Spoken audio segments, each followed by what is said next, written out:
We're a group of young Norwegians aiming to have fun in the mountains. This year, we planned a tour in the Chamonix Valley to climb Le Mont Blanc, and this is our story. It started with a short acclimatization trip at Le Grand Monet. Then we took a longer between Aiguille du Midi and Mont Blanc Tacul, before we pursued the Mont Blanc up the La Voie Royale to the summit. Our team consists of Jesper Damon Stokke, Åsmund Stein, Leik Torstensen, and Halvor Vensås. Check out Leik and Hal's Instagram, The Magic Line, for more beautiful photos from all our trips. Ja, da teamet samlet for første gang. Vi på Le Grand Monet, 3270 meter. Tatt heisen opp fra Argentière. Kjenner du høyden, Leik? Jeg kjenner at det litt trykk i lungene. Jeg veldig spent. Ser frem til de neste dagene. Ja, planen nå å gå ned på breen, få øvd litt på bredstyret vi har med. Og rett og slett bare ta inn litt luft, sånn at vi vender oss gradvis til høyden før vi i morgen skal enda høyere. Jeg vil lov å legge til at det kanskje har vært lurt å ha tatt kart også. Ja, det må være best. Men vi skal jo ikke... Lære oss jo det feil. Vi skal ikke så langt i dag. Vi skal mest surre rundt ned der. Vi har fått med oss alt som gjør at vi kommer oss ut igjen. Vi ser en daller nede i sprekken. Kommer jo derfra, ned trappa. Så skal vi ut av gjerdet og inn på Danger-området. Så det blir spennende.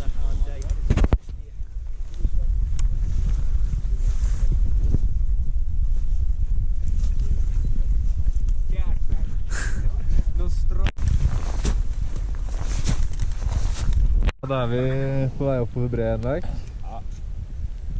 Prøver å tilvenne oss både høyde og gå på breen. Hvordan går det, Halvor? Det på de som startet med det. Det går bra. Ryggen til Leik, så da... Som du ser så det tåke, så vi skal vel ikke gå noe særlig bort fra steder vi kan se. Men heller holde det kontrollert, prøve å bli vant med høyden, bli vant med utstyret og bare ja, ha det gøy. Det mye brattere på TV, som Dag Otto sier, eller hva, Halvor? Det mye brattere enn på TV, som Dag Otto sier. Her det bratt. Ja, vi på en av akklimatiseringstur hvor vi ikke har hatt et kart, og vi bare følte stien. Ja. Du ser godt over 50 grader nå, sikkert. Det er bratt. Ja. Se gutta må jobbe. Så nå vi på vei til å snu. Du ser det jo erfarne klatre som går her. Og det på 3-4... Ja, nå raser snø ned på, så jeg tror jeg skal slutte å filme.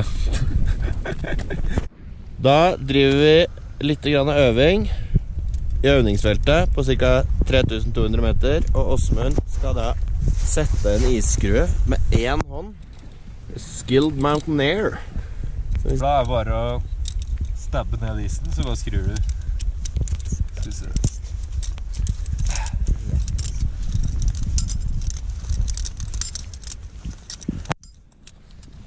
Du på sånn Arctirex Ice Climbing School, eller hvor du fra egentlig? Trappa litt ned på de greiene, så nå det mer liksom how to move this på YouTube. Chamonix. Så her har vi da, sitter jo evig fast. Den sitter. Og her har vi et klassisk chamonixsk nålsystem av stein.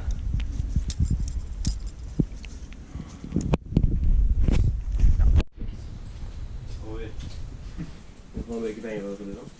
Nei, bare vekt og alt. Ja, hva tenker du på, Leik? Vekt. Tenker på vekt, ja. Volum. Hvorfor det? Det vel noen skarpe egger som skal gås, da. Og Da vil man ikke bare... Det heldig å ha for stor sekk, vil jeg nå påstå å si. Ja, hvordan stemningen sløyfekroken, Jesper? Nei, jeg sitter nå og tar ut medisinen jeg skal ha med. Så da tar du ut akkurat i 2 døgn hvis det går gærent, og ikke mer. Og så klipper du gjerne rundt kantene på pillene.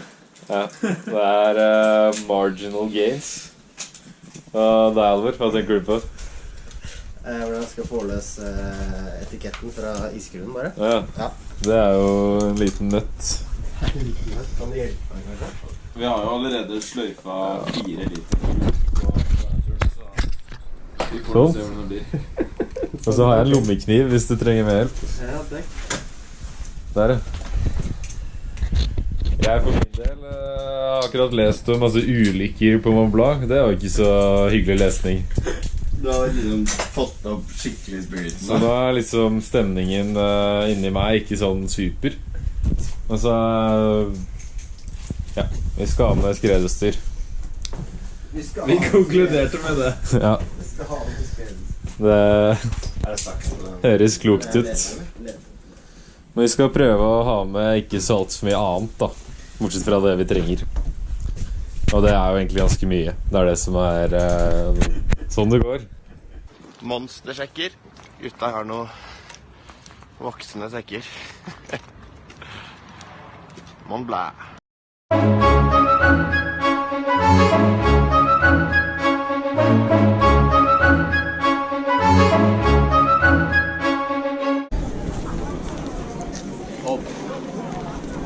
Opp, hvor mange høydemeter? Hvor mye blir det? Nesten 3000. Fikk en sånn boarding pass. En boarding Som var pass. utrolig kult. Da skal vi gå inn køen for grupper over 20 eller Mountain Professionals. Takk for det. Det litt god stemning, som det står på skiltet der borte. Så det takker vi Chamonix for.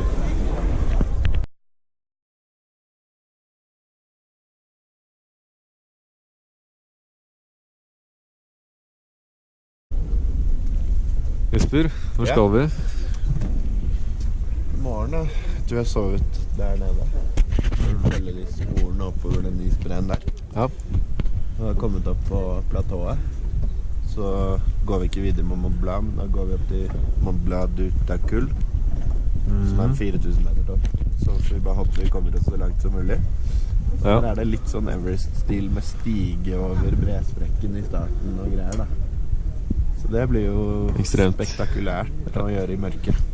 The ultimate goal, det helt bakerst. Den største, høyeste hvite kulen. Med hvit hatt, Mont Blanc. Det sykt, ass. Føler glede og respekt på en gang, på en måte. Ja, jeg føler veldig med respekt. Det ikke bare det som spist for her. Det jo spist og dratt i alle retninger fra her vi står nå, selv om det mye turister her. Så det ganske ekstremt sted å være, ass. Det Tindesportens hovedstad. Ja, det ikke spørsmål om det. Så jeg litt spent på om vi får til den sovingen på breen. Det tror jeg vi får til. Ja. På en eller annen måte. Slik jeg har telt hele dagen, holdt jeg på å si, så skal det vel gå. Det blir bivåk. Og så resten kan bare coile opp. Nå det ut på breen.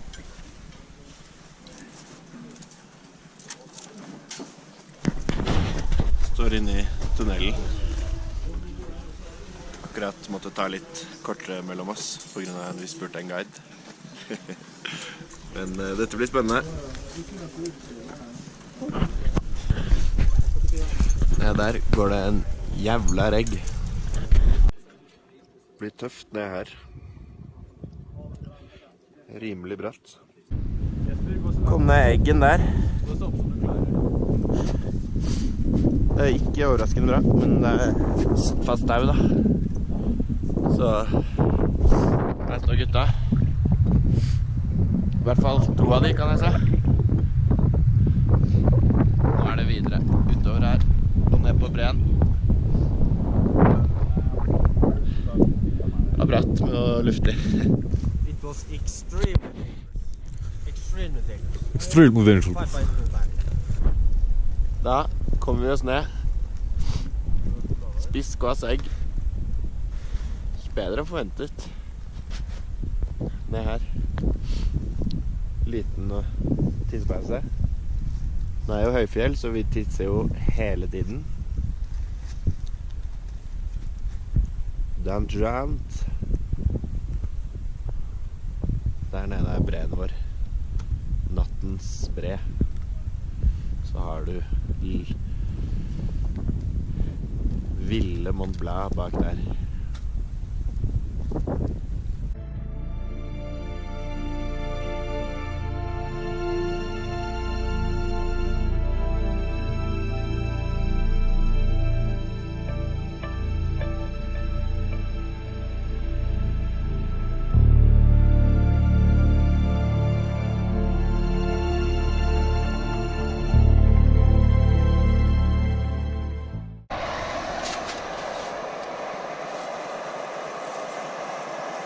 Her skal vi 4 mann i natt. Det blir nydelig. Koking på gang.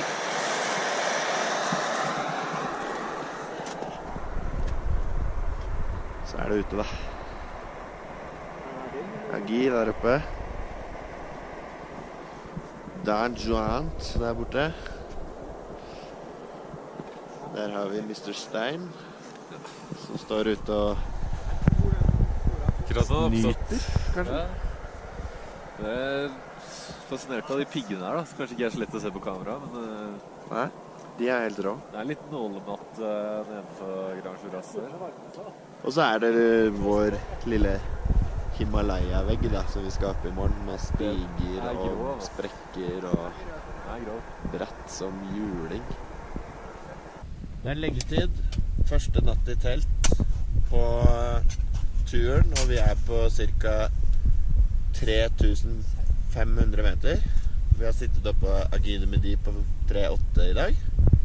Og det har blitt bedre. Nå begynner folk virke sunne og friske. Og nå skal vi liksom legge oss da. Nå er klokken 8:15.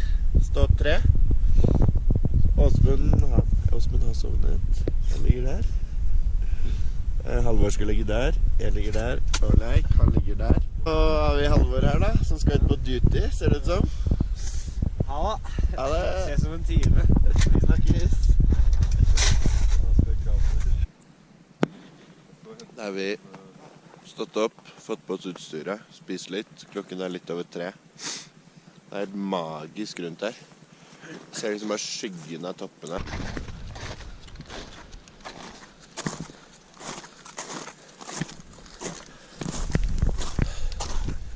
Da har vi startet 4:15. Unnskyld meg.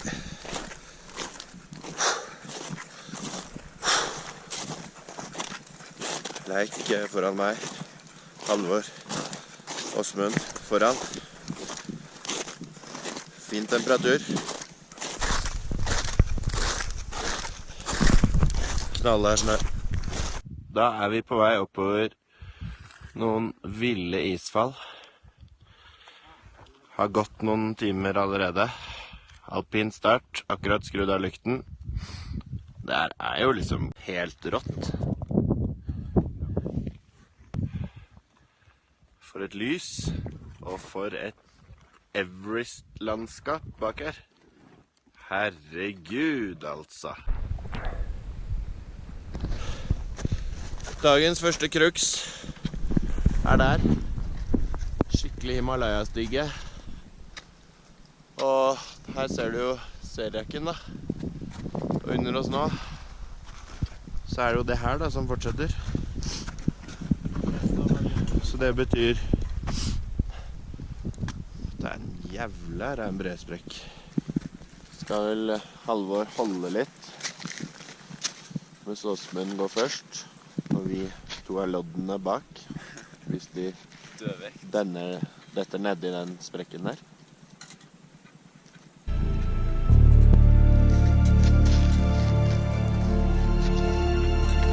Sprekken er jo da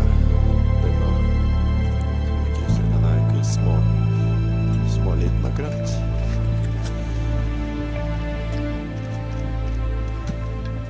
Kjempebra.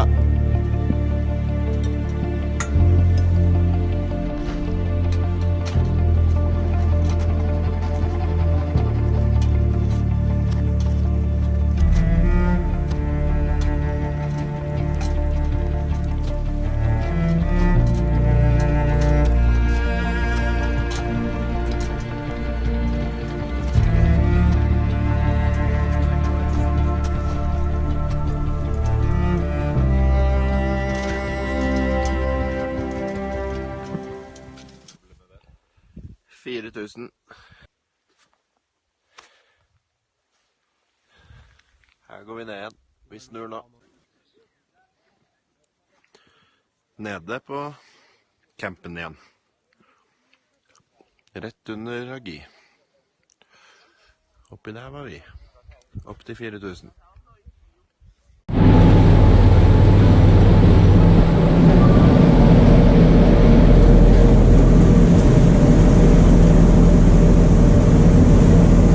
Nå nærmer vi oss Nidi Agli på 2003, tror jeg. Og så sitter vi på toget, så det er veldig behagelig. Så er det jo da å gå videre til vår high camp, som blir på Tetros på 3100 meter. Så vi har ganske tunge sekker, men det skal gå sakte men sikkert opp dit. Ja, det bra. Du hadde bursdag i går? Jeg hadde bursdag i går. Så nå er jeg 21 år, og ja. Hva mer har jeg ikke si om det? Nå har vi begynt å gå fra Nidaigl på 2372. Her på første snøen her, som dere ser. På vei opp mot Tetros. Her er det ganske mye turister. Men spørs om alle de beveger seg overfor Tetros sitt da.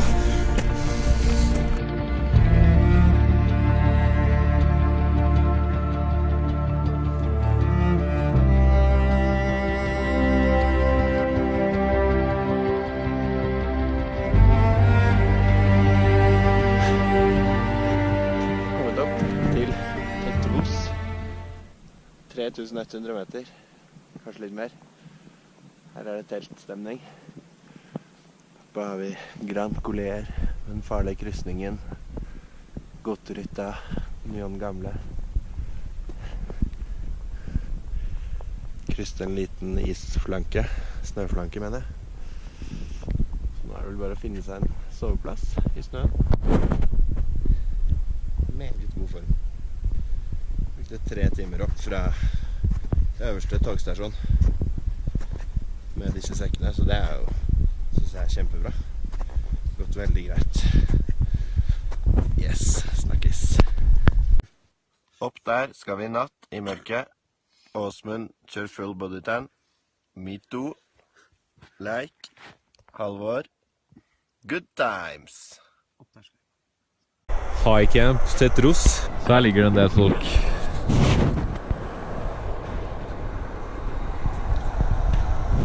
Og ja, vet ikke om de ligger ute her, men vi har sett en del, vi kaller det Mountain Professionals i strøk her.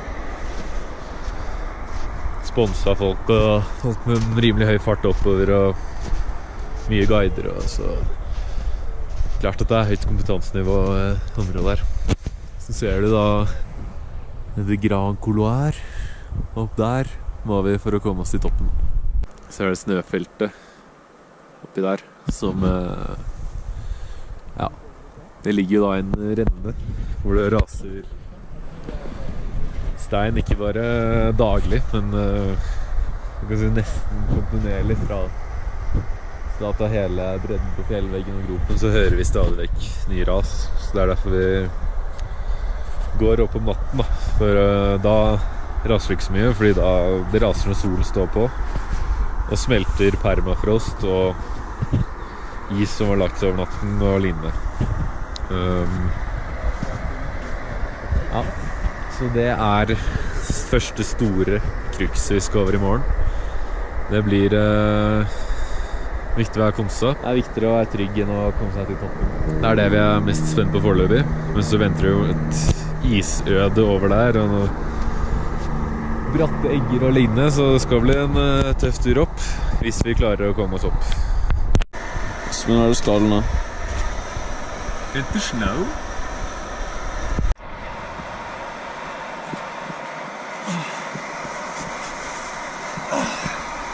Sånn her er det vi gjør det.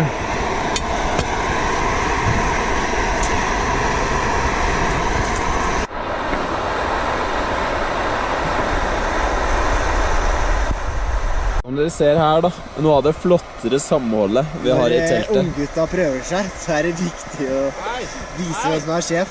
Opp for dere! Unggutta! Opp for dere! Toppstøtet har startet. Klokken er 6-7 over 9. 7 over 9 kanskje. Leik kommer, Halvor, Åsmund, teltplassen vår. Bionassi i ryggen.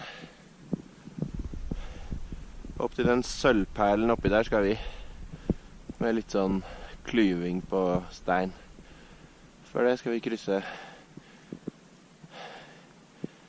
Grand Collier, som er litt kjent for stein og sånn, så vi må være forsiktige.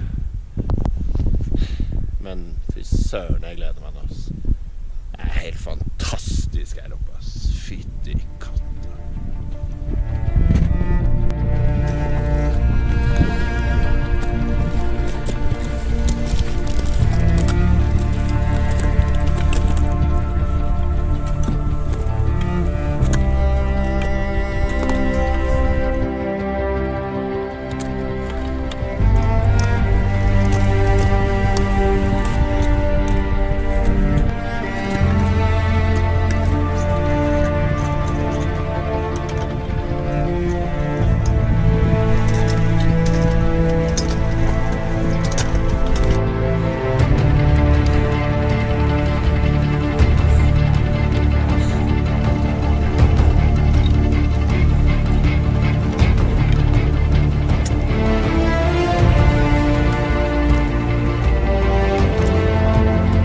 Over skyene, over Collieren. Det blir spennende.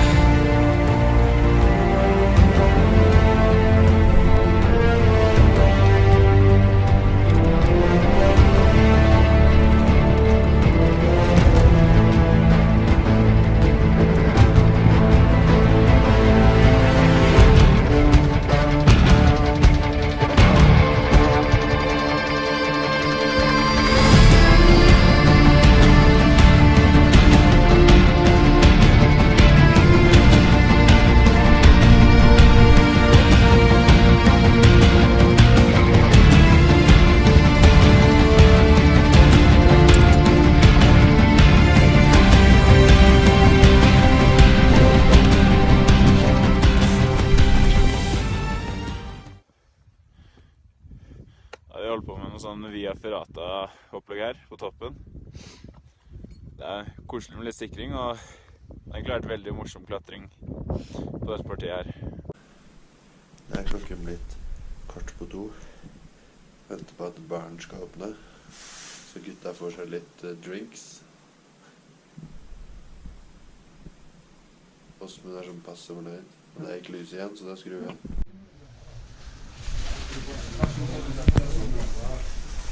Er vi på Valåhytta, 4300. Småslitne, men vi har troa på å fortsette videre. Så dette er rått. Nå er vi på vei mot sollys igjen, så det var sist det var noe god filming. Så vi har ikke gått gjennom hele natten da. Vi hadde en god 2 timers på Goterita, hvor vi kjøpte litt lykt og litt sånt. Og det har gjort at vi har hatt folk å følge etter og fint, som det er en fordel å se at andre går der og vite at du er trygg og vite at det er akkurat der ute her. Smarte og kloke ord. Plankjern. 400 høydemeter igjen. Der oppe er det.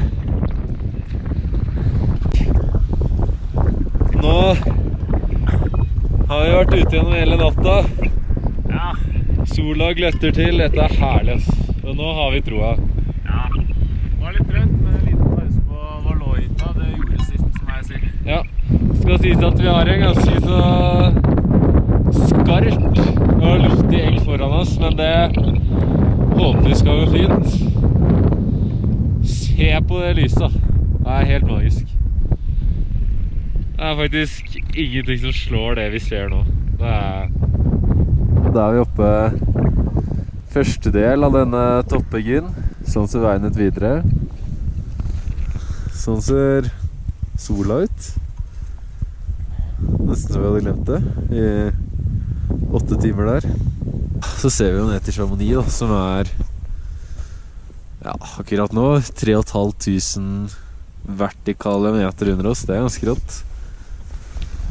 Så er det liksom hele La France og en del Schweiz vi også ser. Det er litt av en utsikt, altså. Og tar seg en esp. Tror jeg snart det kommer 2 røde karer over kanten her. Den veldig sure vinden som var, den har heldigvis stoppet opp. Og godt er det, fordi det ble ikke noe film i den. Så er det jo den Traverse Mont Blanc, som i hvert fall har kommet seg på min bucketliste etter dette her, å gå fra Gi over Takul, over Mødi, som vi ser er så grusomt bratt borti der, og helt opp på Mont Blanc da, hvor vi ser folk er på vei opp, både fra Gautier og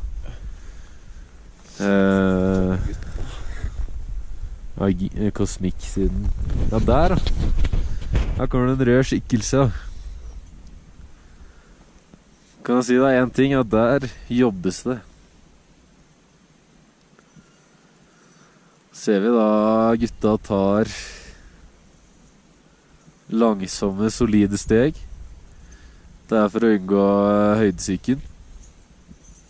Vi er jo faktisk på over 4500 meter her, så oksygennivået er vel på, skal vi si, rundt 60% av hva det er der vi er vant til å bo.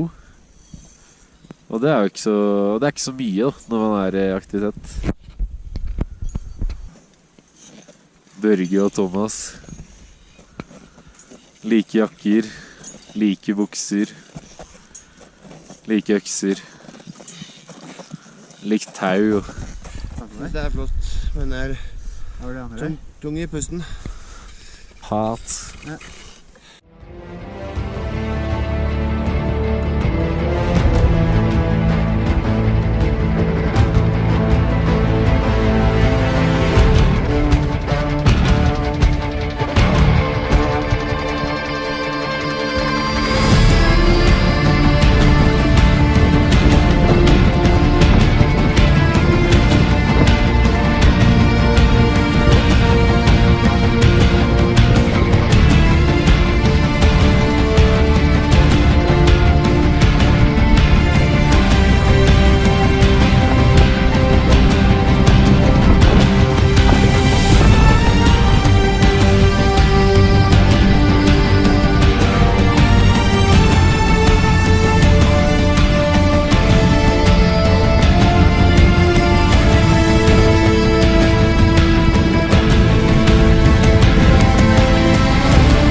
Flere som er klar, eller?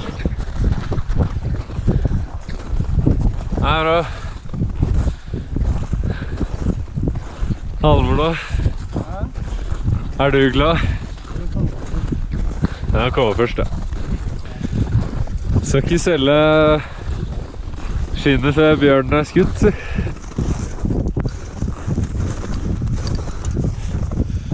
er feil det. Det er kriger, ass. Søt litt. Virkelig. Det må nesten gå helt klar. Vi er ikke redde. Gutta her tror jeg er på snu. Ja, gutta på snu.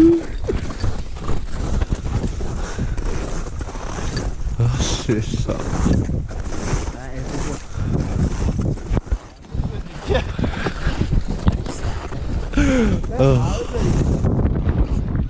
Det er deilig. Den utsikten.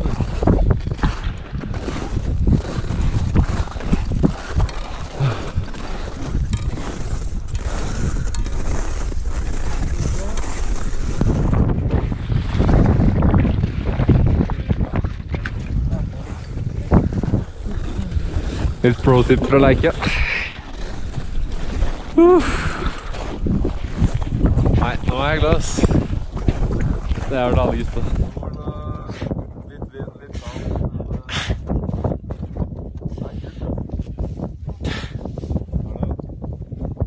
På toppen.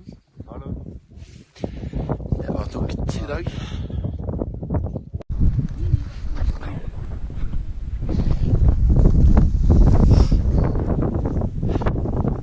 Endelig på toppen.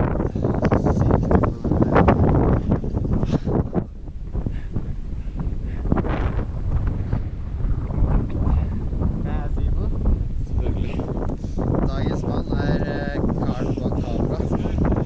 Han prater skikkelig dypt, og han kom til toppen, så det var helt fantastisk.